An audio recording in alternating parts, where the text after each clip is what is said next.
Welcome, everybody, to another edition of the teams looking into round eight, which is pretty crazy how quickly this sort of first quarter of the season or third of the season swung by as we look ahead to a Friday night clash against Frio Dockers.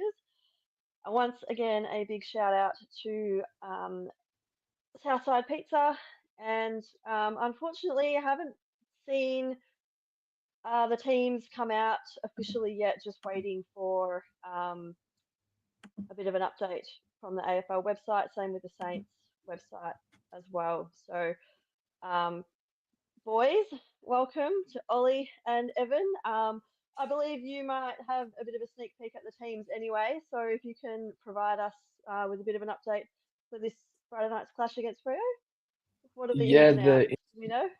the Instagram, it's been posted on the Instagram. So Philippou, Boxall, and O'Connell are in, and Keeler, Jones, and Wood are out. So for whatever reason, I think the AFL website's down. It's not letting me load it at all. So at least we've got something going on.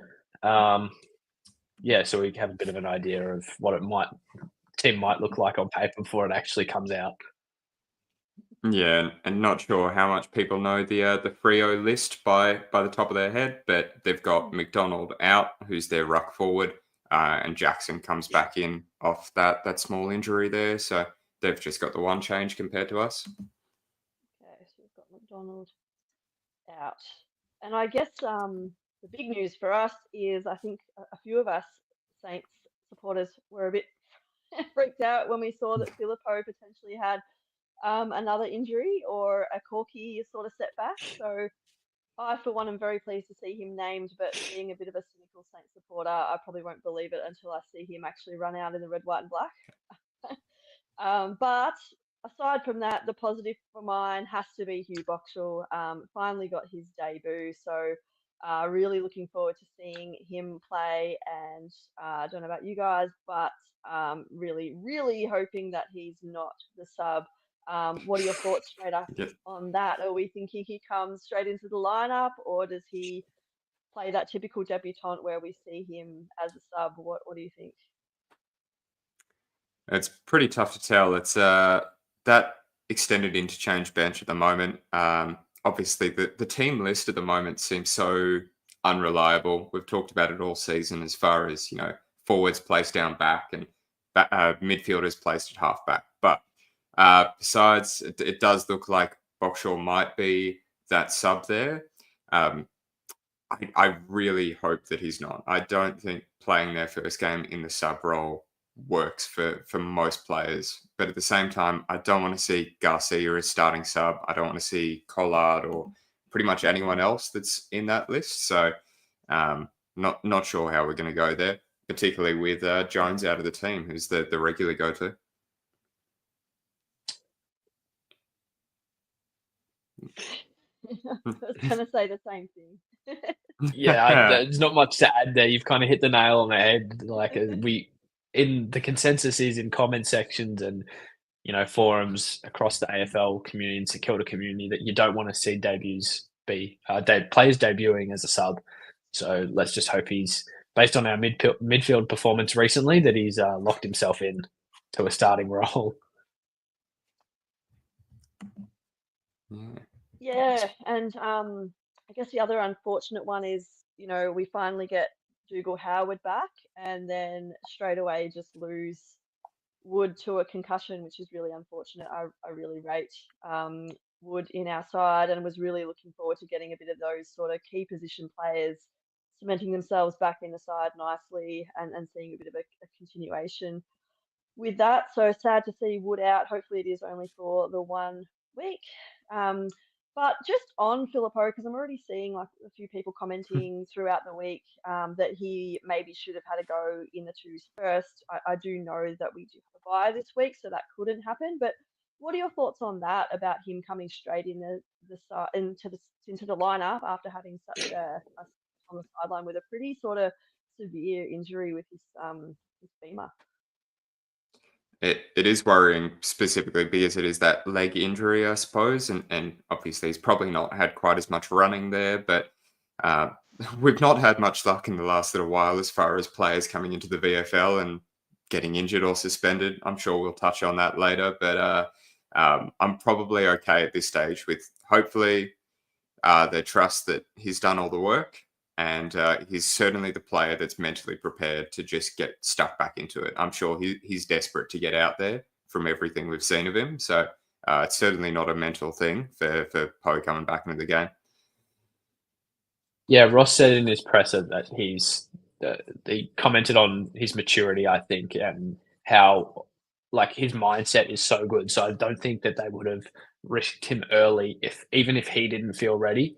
So I think he would have come to the selection committee or the coaching panel and said, "Hey, I'm not ready. I need another week." So yeah, I've got full faith that he's ready to go. Yeah, I tend to agree. I think in normal circumstances, I would have liked to have seen a player from that sort of long-term injury come back through the VFL. But from everything I'm hearing about him, he just trains the house down, and he's probably getting as much out of himself in a training session, more or less, anyway. Especially playing for Sandy at the moment, who are struggling. I'd probably be a little bit more concerned about him getting injured in the VFL anyway, if I'm honest. So. Yeah, just so happy to see him back. I was so worried that something had happened and just sort of what we need. So really glad that so far so good.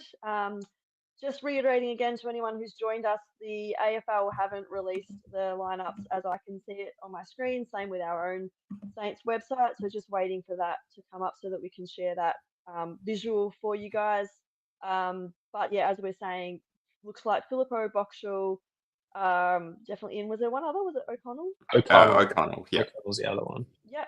So great. So I think we'll discuss O'Connell even coming back in. He's had a few weeks out now. I personally really liked what I saw from him in his first couple of games. Really hard at the contest. Sort of the type of player that I think we need in the lineup. So quite happy to see him come back in. Ollie and Evan, what are your thoughts on Liam? No, you go. After you. No, you sure? I'm really glad to see him back. It was a bad concussion. I did not enjoy seeing that, that's for sure. So I was concerned there, and glad he's had a little bit more time than is potentially what's required. But that sort of lockdown role is maybe not quite as flashy as some of our defenders. But I think we talked the last 2 weeks about, we've got Sinclair back there, we've got Naz, whose roles are that counter-attack, but maybe sometimes we go missing when it comes to just locking down players. So I'm really glad he's getting more time there to be that sort of one of the main defenders, just pure defender. Yeah, exactly. And I think that the difference between potentially now that he's playing frees up Caminiti to go forward. And the difference is I think O'Connell's a little more composed by foot. I mentioned the last couple of weeks that I don't think, I'm not comfortable when he has the ball in his hands coming out of defence. And I feel like that was proven when he went forward in the second half and ended up kicking a goal. I think his time playing back is done, especially at the moment when we're so low on forward stocks, because I'm sure we'll talk about it, but Mason Wood is so structurally important for the team forward or midfield or wherever. So Liam coming back in, I think to be honest, he was never a big disposal getter, but his impact far outweighed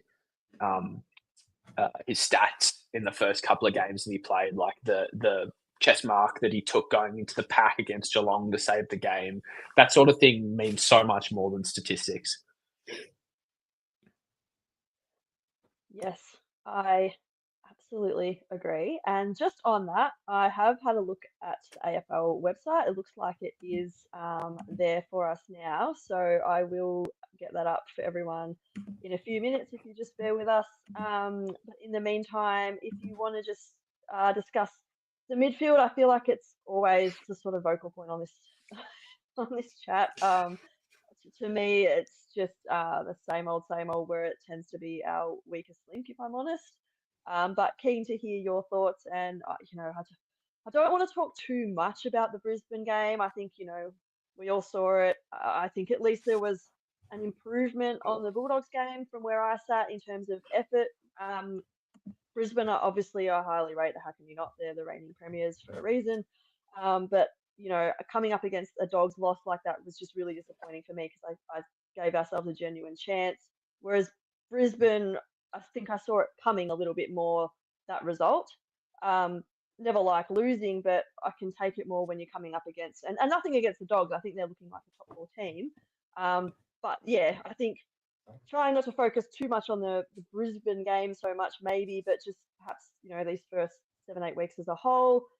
I think we started okay with our midfield. I thought our centre clearance work was really improving, and I just feel like we've gone backwards in a sense. And I don't know if that's an opposition thing. We've played a better midfield. I don't know what it is. Maybe you both have your own thoughts you wanna touch on where it's sort of maybe gone wrong the last few weeks. I think you've almost hit the nail on the head with the opposition midfields. I think that they must have, the Bulldogs specifically, not so much the Giants because they were already playing quite strong football, but the Bulldogs were kind of up and down a little bit at the start of the season. And I feel like it's almost like they figured us out. And then Brisbane sort of continued that trend. In that, I think, to be honest, I think we were lucky to only go down by the 40 odd points that we did. Like, Brisbane were extremely inaccurate, and we kicked a few goals in junk time in the last quarter to sort of even it up, relatively even it up on the scoreboard. So I think we got away with one last week that could have been a lot worse. Like you say, we don't want to harp on too much about the same old stuff, but I feel like we just want to see more effort. It's like they have their little burst and then they just go missing. The ball use was so poor around the contest and outside the contest. There was a lot of just dump handballs that went to no one, and like it just looked sloppy, which is not good football, and it doesn't, like, you're not helping your teammates. The decision making was poor. I wanted to highlight decision making mostly because there was a lot of either really quick poor decisions or we held it for way too long and still made a poor decision. So there was one in the second quarter, I think. It was Darcy Wilson. He was off on the back flank and it was right in front of where I was sitting, and I'm watching him and he just stopped with the ball. There was options, he just stopped. He waited his whole time and then got taken holding the ball after he got called to play on. Now, it's just not, like, you just can't accept that as a coach, as a fan, as a football player, not moving the ball quickly like we usually do off half back, and then taking so long that the Brisbane player actually catches you holding the ball. You don't even get a disposal off. That was happening so often throughout the game, and I think that's something that needs to change going into this week. Yeah, I can only agree with that. I wanted to initially say I've just put the Brisbane game out of mind. I don't want to think about it. It was so unwatchable. And then the more I thought about it as you were talking there, I just had more and more thoughts of just how painful it was. But you're absolutely right. It was just fumbles and bad decision making. It's not like Steele was short for contested possessions, but it just felt like it had no damage when it was actually coming out of that sort of stoppage or anything there. The handballs either weren't hitting their target or were never even given a chance to. We might touch on it more later, but the early Garcia sub in the midfield there, I would be really curious as to what Lyon saw that was just not on. I do feel like Garcia is the kind of player that would respond to a bit of a spray, but if it was meant to be a message to the team, I don't know if subbing off the youngest guy on the ground halfway through the second quarter is really the message that it might have been trying to get across. It's not the nobody is sort of safe, get your heads together message that maybe it could be. I'm not saying sub Steele, but I don't think he got the impact from having Garcia off. I know he had 4 disposals, but he at least was more effective than some of our others. So it's a brand new look midfield this week. We got hopefully Boxall coming in for a fair while. Maybe Filippo starts as sub if we're worried about his fitness, but that's still, an extra 10, 15 minutes in the midfield. Just a different experience than we've had in the last little while, hopefully to get some energy back like we had against the second and third game where we had a new look midfield that really brought back some energy. Yeah, I agree, and I feel like Gus has made a few comments here, and this one in particular, I really do agree with, and it sort of reiterates what we've been saying. And I'm really hoping that whether Pooh does come in as sub or not, that he and Boxall can be that sort of point of difference. I'm not expecting them in their first game to come out and be that point of difference player Mm. and have this amazing impact straight away, but I'm really hoping that what they bring is something that we can really build around and we can start to see the future with these guys and Garcia, with the likes of Steele and McRae sort of offering that support and maybe even a Mitch Owens. We sort of saw that a little bit again on the weekend. I really like his contested stuff in there. But I think when our list has so many holes, I mean, how many times do I find myself saying, oh, if only we had two Owens or two Woods Yeah. or whoever Yeah. it is? I think it's just highlighting like we have several sort of holes in our list when you keep saying that, because I'd love to have a Mitch Owens forward and a Mitch Owens in the midfield. But I'm really hoping that these guys coming in can show a bit of that. And I'm glad you touched in on the Garcia early sub. There's been a lot of different sort of opinions going around on that. Ollie, what was your sort of thoughts having Garcia sub number one, and then I suppose seeing Ross Lyons body language? Obviously he copped a bit of a spray. What was your take on that? Like being at the game, we obviously see it differently to how they show it on TV. So the second quarter, whatever point in the second quarter it was, I saw Zach Jones on the field. I saw I like to call him the egg. So I'm like, oh, the egg's on the field. What's he doing there? Right? Is there someone been injured that we don't know about? Something like that. And I looked at the bench and I'm like, none of those guys look injured because they had come up with the numbers just above it. Mm. And then it comes up 2 seconds later on the screen saying Garcia subbed. And I was kind of like just baffled because you couldn't see anything at the game that made it look like he was playing poorly. But that doesn't mean that he wasn't playing his role. I think that's the major thing. Like, he obviously wasn't playing the role that he was asked to, and his opponent must have been getting off the leash or doing exactly what they were trying to stop.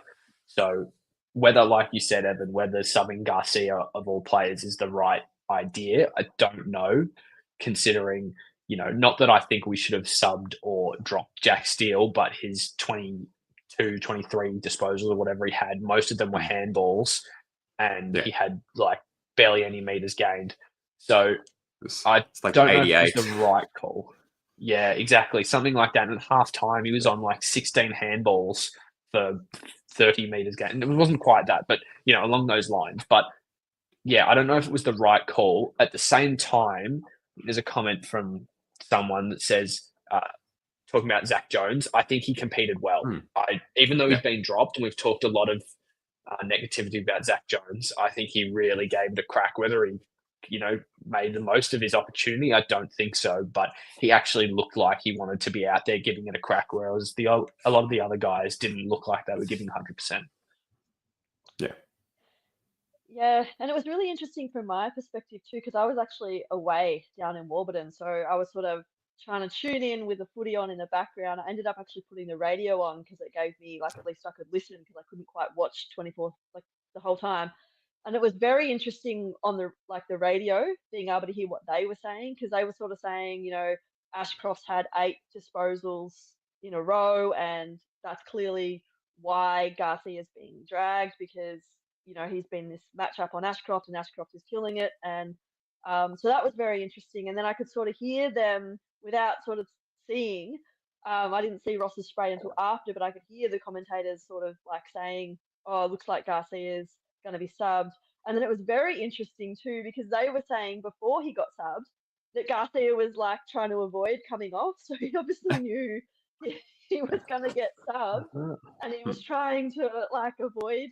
So I was kind of having a laugh at that as well. And then I was getting in my own head thinking, was Ross having a go at him for that, saying, hey, get off the ground?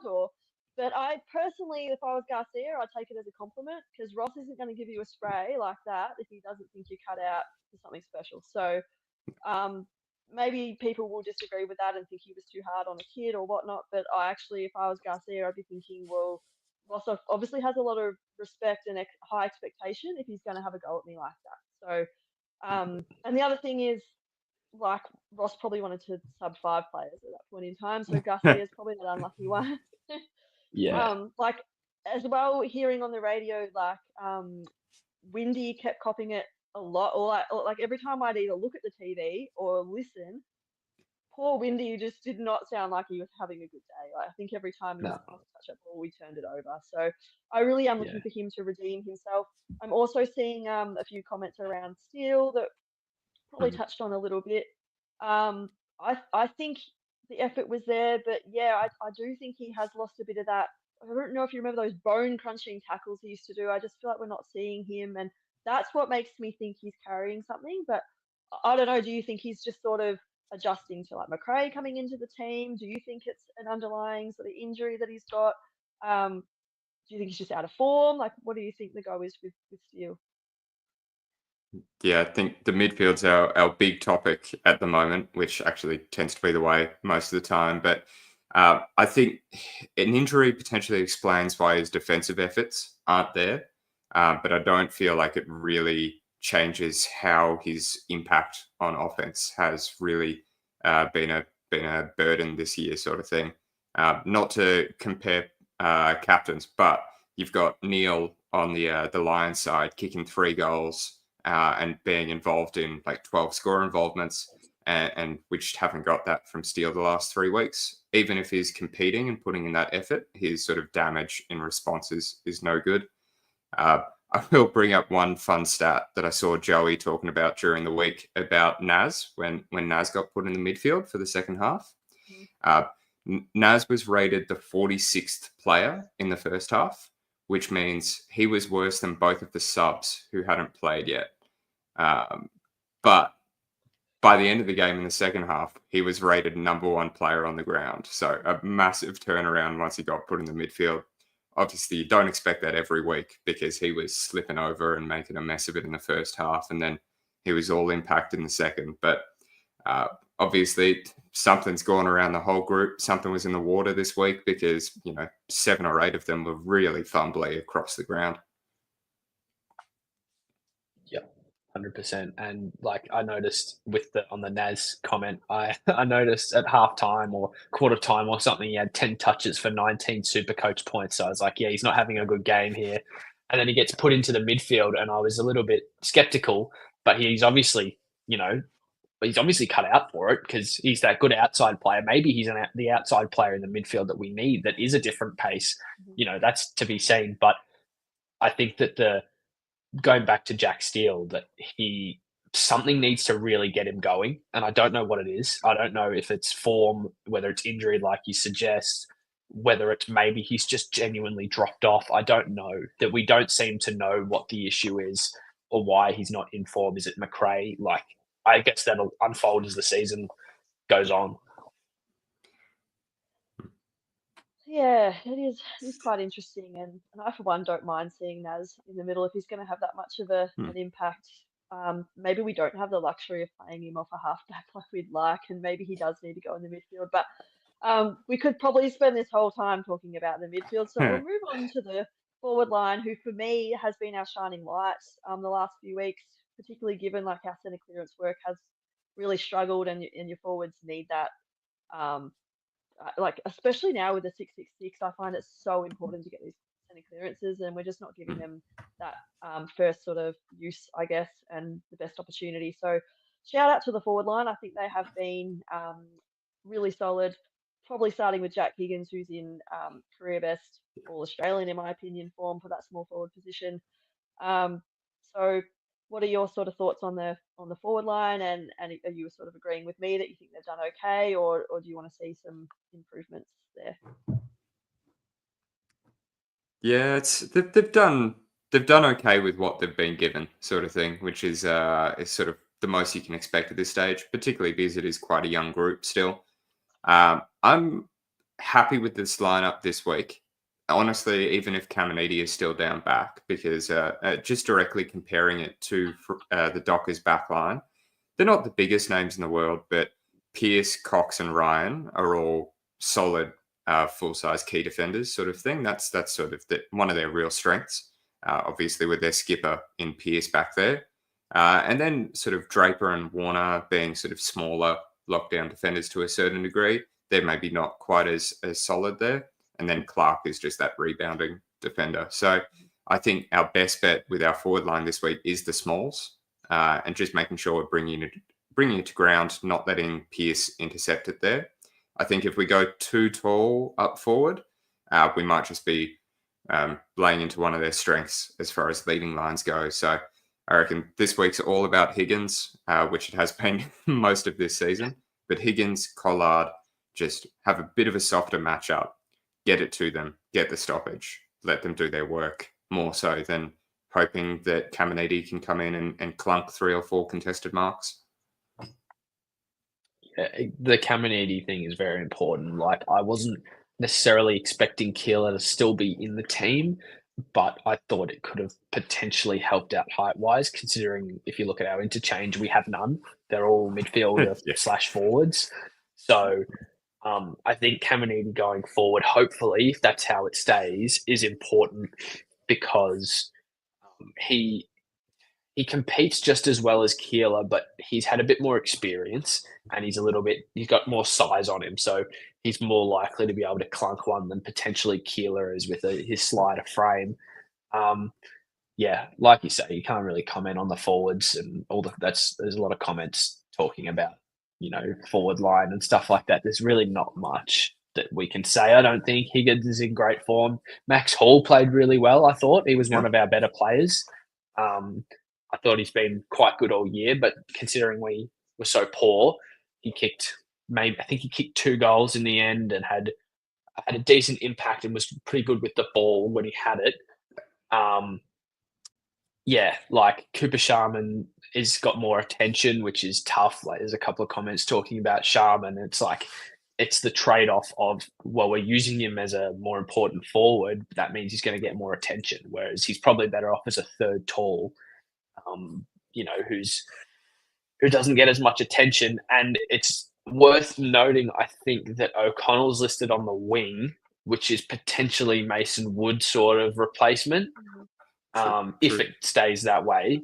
Mason Wood has also been swung forward this year, so whether that means we see O'Connell resting forward, I'm not sure. But, that would change up the matchups and height-wise because, like you said, Devon have got a tall defence, so how that matches up and plays out, I feel like plays into the hands of Collard and Higgins. So, hopefully it goes well. Yeah, I think I'm looking forward to seeing Caminiti move back forward, particularly this week and with Keeler going out. Keeler, I don't want to say he's been disappointing because he's a first-year player and expectations are low, but I'm not surprised he got dropped that way.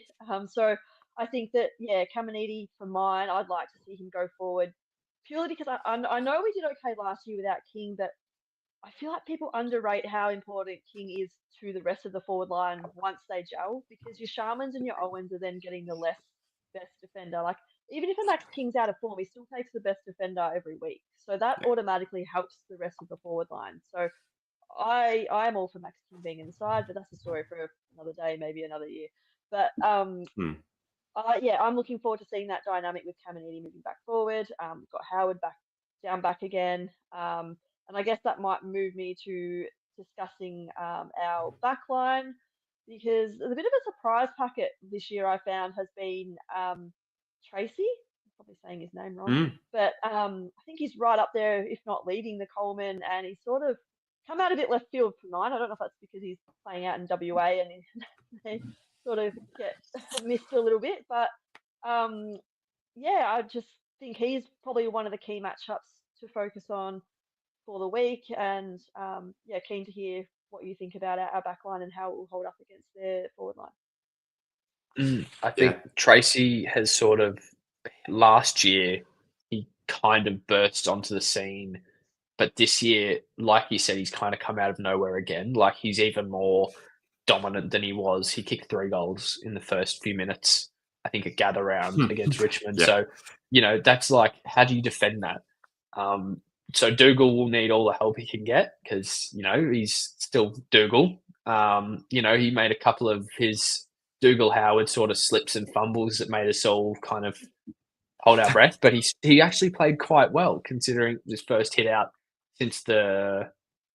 Did he play? Was it the Port game that he got injured, or did he? I can't remember whether he played in that. It was in the practice match. I can't remember practice if he match. played in that game. Yeah. Yeah, so it'll be his first hit That's right. out since the practice match. If he played in that, I can't remember, but yeah, he held his own quite well. I thought Wilkie was good as always. I've noticed that he's quite up there in the distance travelled as well, Wilkie. So he's covering a lot of ground. Yeah, I think like we've spoken about in the last couple of weeks, it's hard to grade the defence considering the ball's in there so often. They're under pressure all the time. I'm still not sold on Ronnie halfback. I don't know. I think I don't know if he was on Zach Bailey, but Zach Bailey was everywhere last week.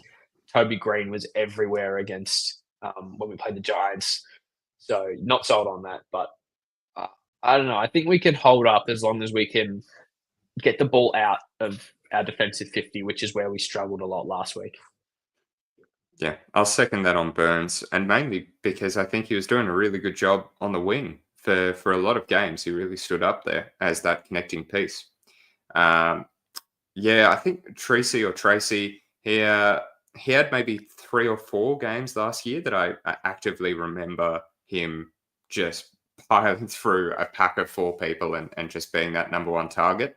I think this year his main thing is that he's just doing it every week, which to have a key forward that you can rely on for almost 3 goals a game is really impressive, particularly if they're quick. I'll probably move to my favourite player on the team at the moment, to Stocker, off that sort of halfback there. I love his effort. I'm still thinking about GWS when he did the bone-crunching tackle, picked up the ball and got a forward 50 entry. Anyway, still thinking about it. I think he's the perfect matchup this week, maybe not in speed, but for Shea Bolton there. Bolton and Pickett have been really useful this year for their respective teams is being involved in the centre bounce and then immediately moving forward and being really dangerous on the clearance and then really dangerous as a forward target. So I think that's when Stocker does his best work, is when he moves from sort of the midfield on a direct player, but then has the capacity to go back. And it's like we're not changing a thing. We're not having to switch over players. So that's one that I'm hoping to see. And if we can stop Bolton from being, that firework player, I think we're in for a better chance there. Because while their bigs are solid, and they are tall in Jackson, Tracy, and Miss, it's when they get the fast entries and really strong sort of rapid play goals that they look the most dangerous. Yeah, I'm glad you brought up Stocker because obviously I wasn't here last week and I feel like he's been, I think I'm right there with you, Evan. I feel like he's been one of my favourites this year too, which for mine has sort of come out of nowhere. But just love how he goes about his footy. And if you're thinking about the GWS game, I'm still thinking about Port Adelaide where his tackle ended up resulting in a goal. So yeah, I think he's just exactly the type of player that I want in our side. He's the type of player Ross wants too. But I mean, you do have to have your balance, and like a player like Brad Hill often kind of cops the negativity for not being that hard player. But you need both in your team. You need your Stockers that are going to go and lay that bone crunching tackle, and you need your Brad Hill who's the icing on the cake at the other end. And I probably didn't mention Brad earlier, but I feel like he had one of his better games. I actually haven't minded his season as much as some others. He's copped a fair bit of criticism this year. I will say his first game against Adelaide was bitterly disappointing, but since then I feel like he's held his own. I'm not expecting him to win too many like one-on-one contests in the air, that kind of thing. But for me, he's our icing type player, and I think at least he and Naz were trying on the weekend to get that point of difference happening, and might not always come off, but they're the type players for mine that you have to take the good with the bad. But sorry for jumping back onto the to the sort of the midfield and again, but yeah, I'm interested to see how we go. I haven't mentioned yet. Obviously, Luke Jackson coming in again is another sort of annoying in for mine because I think he's the type of player that'll come in and have an impact straight away. Maybe not to the extreme of like a Bontempelli, but still an annoying little in while we lose a Mason Wood and they get a Luke Jackson back. bit frustrating, but yeah, keen to see how we go. And I did also want to raise too. I feel like when we discuss the midfield, Rowan Marshall sort of goes missing a bit because I kind of forget about the rucks. But how have you sort of taken Marshall? Maybe even like I know I didn't want to mention last week, but I sort of saw signs for improvement there. But it's just I don't know where I sit with Marshall because one time I'll be saying he needs that second ruck, and then other times I'm like he can do it all on his own. But then his tap work's always been a bit iffy. What are you sort of thinking in terms of Rowan Marshall? He's been so consistent in the last couple of seasons, but this year maybe just lacking a bit of consistency. What do you sort of think? Yeah, consistency, and I don't think he's taken any games in both hands and just ripped it away from the other team. And to a certain extent, last year might have just been like a really impressive moment that he can't hold on to. But I reckon he's just not reached the highs, but he's been still reliable. I think Keeler, you need to keep in mind. We all need to keep in mind that Keeler's main role is that backup ruck there. It's great if he could get in the scoreboard a bit more, but I think he has been really solid and important for Marshall getting a bit of a chop out there. I honestly, I wouldn't put money on it, but I wouldn't be surprised if we saw Boyd come off the emergency list and swap out with one of the bench there. Might just be a little cheeky thing, just waiting to see if Jackson gets relisted back on the squad there so that we could make that decision there. And now that he is, maybe we go a little bit taller. Give Marshall some support, but I still think it's important with Marshall's lack of preseason that we've got a backup for him most weeks. Yeah, I thought he actually held his own against McInerney last week, considering usually he gets the better of him, but he's still, like you were both saying, he still hasn't been as dominant as previous years. He's not clunking big contested grabs down the line like he usually would. So yeah, I hope it's just sort of based on team form, rather than anything else. And then the Harry Boyd that you mentioned, Evan, could be a Tom Campbell of last year. He's just late in 2 weeks in a row sort of thing. I'm worried about Luke Jackson. I'll probably talk about him later, but yeah, it's not a bad idea.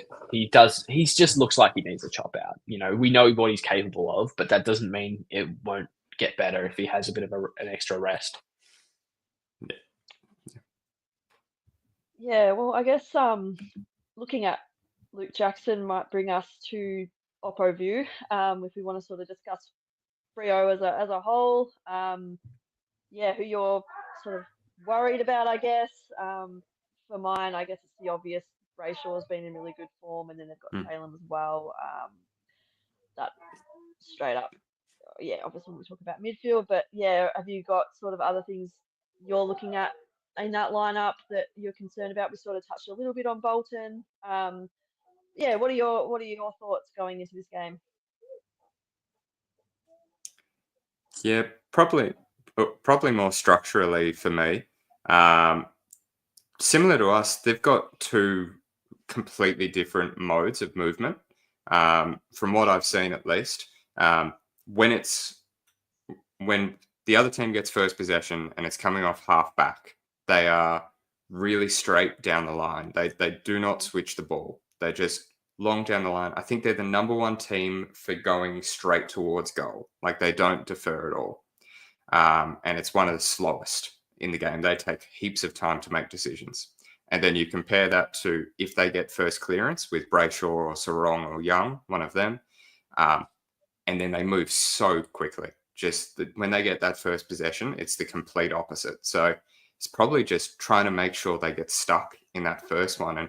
And it always comes back to midfield. But if we get that first possession, even if it's a turnover off halfback, they go into that slow in your shell mode, and maybe we can defend against that a little bit better. We just can't afford them to get that first possession and bounce back the other way, because they're really quick when they do it. And that's when Tracy kicks 3 goals in 15 minutes. Yeah, exactly. It's going to be a tough matchup, considering Luke Jackson's also down there, and Amos too. Interestingly, I've noticed that I think they've got 4 tall defenders, because Luke Ryan's a medium to tall defender, I guess.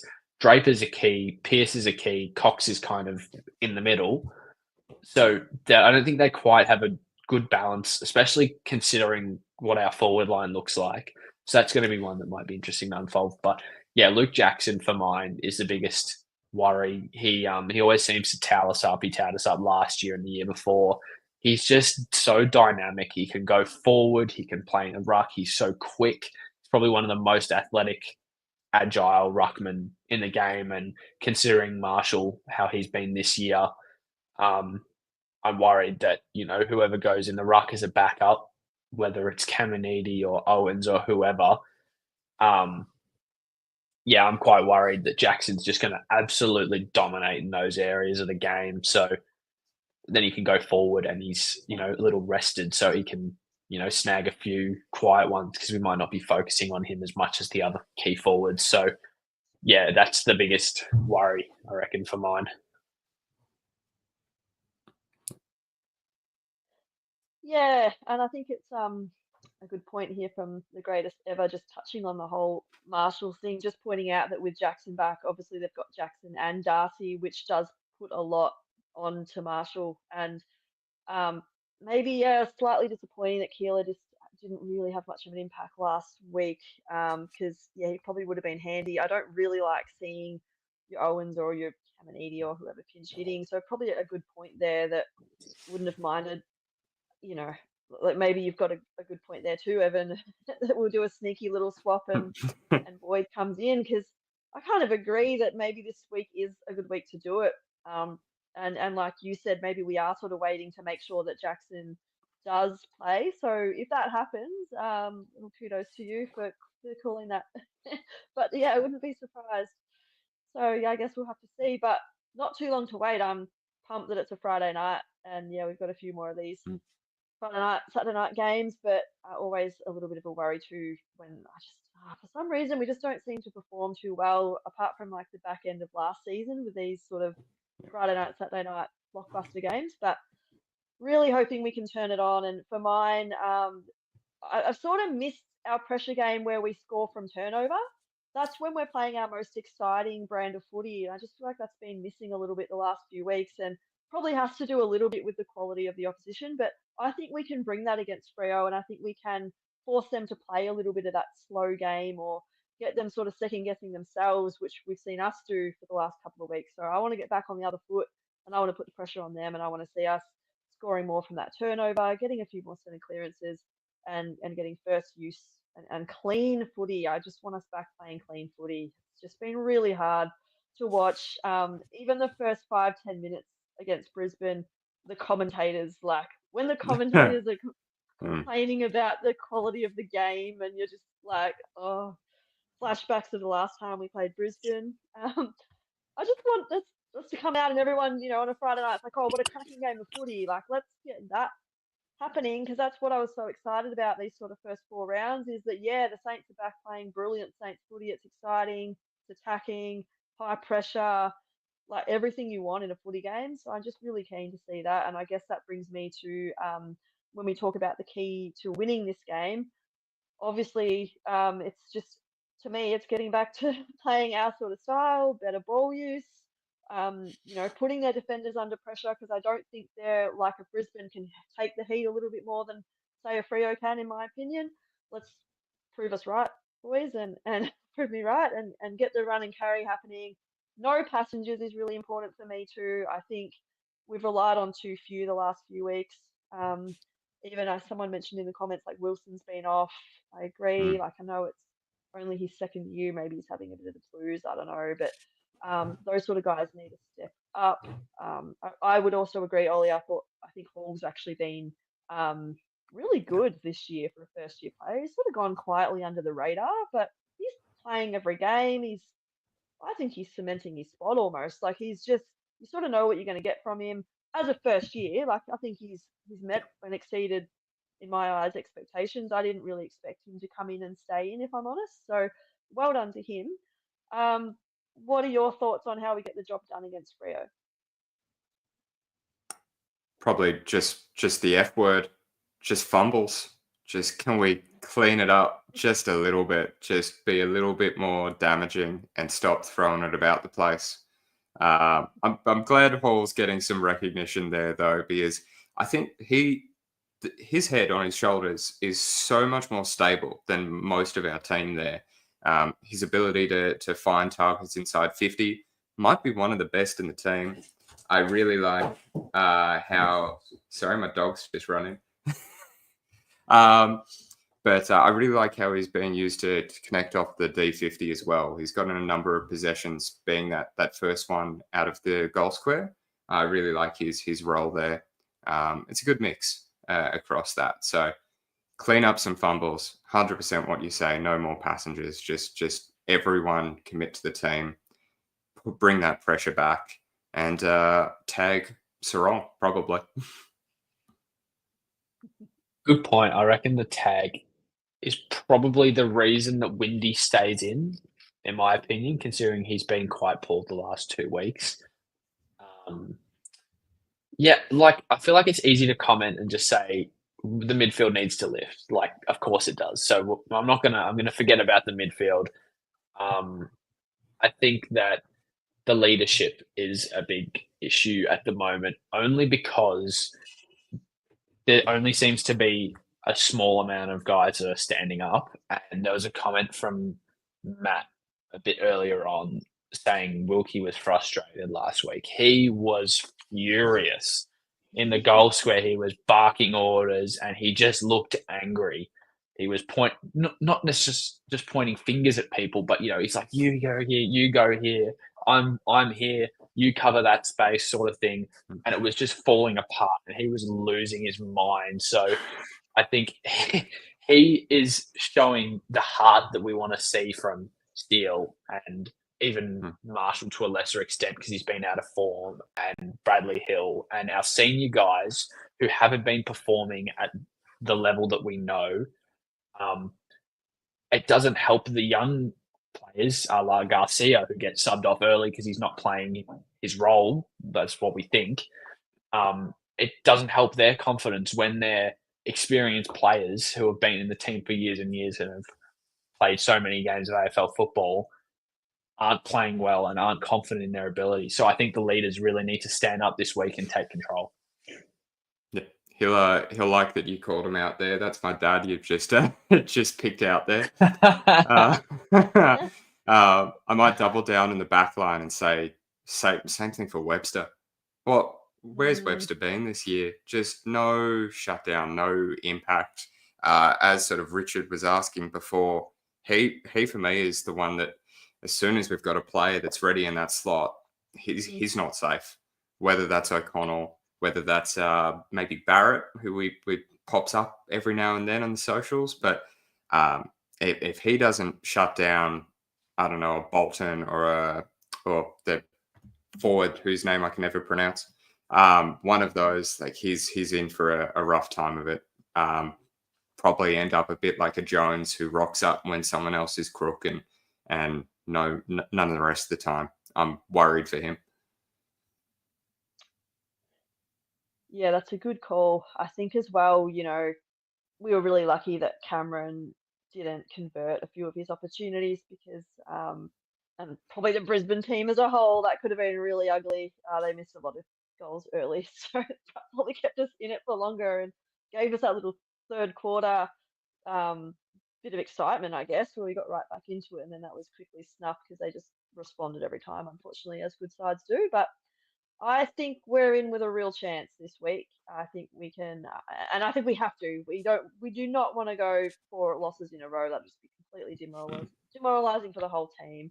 And if we don't win this week, it just puts so much pressure on the week after against Carlton. So I just want to go up against Carlton with a win behind us because I think we need to coming up against a team like that who are now starting to get the ball rolling, find some form themselves. Don't want to look too far ahead, but these next 3 games for mine are really important. Have to win 2 of 3, and if we don't win this one, you have to win the next 2. So yeah, just let's get this win, take the pressure off. I think it'll be close. They seem to be fairly close against the Dockers, so I'm going to call us by 7 points in a pretty close one. But nice enough with that extra point buffer just to help me breathe a little bit. So what are you guys thinking? Do we get the job done, and by how much? Well, Melbourne beat this team at home 0-5, so surely we can beat them 0-3 for the last little while. That's how I'll look at it positively. It's a home game. The big thing against Freo with Melbourne was just that ruck dominance from Gawn. So I'm hoping for a big game from Marshall where he just rips it out of Darcy's hands. Big game for our midfield that just recover a bit, and we finally can, give the back line a break, give the forward line some chances. I'm going to say us by 3. Is it 3 points? No breather, down to the wire, stress the entire way, ruins my weekend. Yeah. Evan tipping a win is big. Remember that. Because, you've tipped a couple of losses recently, so I'm glad to see you back on the boys. We've got the Ross Lyon Cup, Freo and St Kilda, and as some people have said in the last year or so, the 2 most boring teams in football. So prime time, most boring game possible. I'm looking forward to it. I think it will be a sloppy game. I'm not really talking it up. It could be a shootout, but I reckon it's going to be a low-scoring, sloppy Ross Bowl game, and we're going to get up by 16 points. And I think Jack McRae's going to have a big game this week.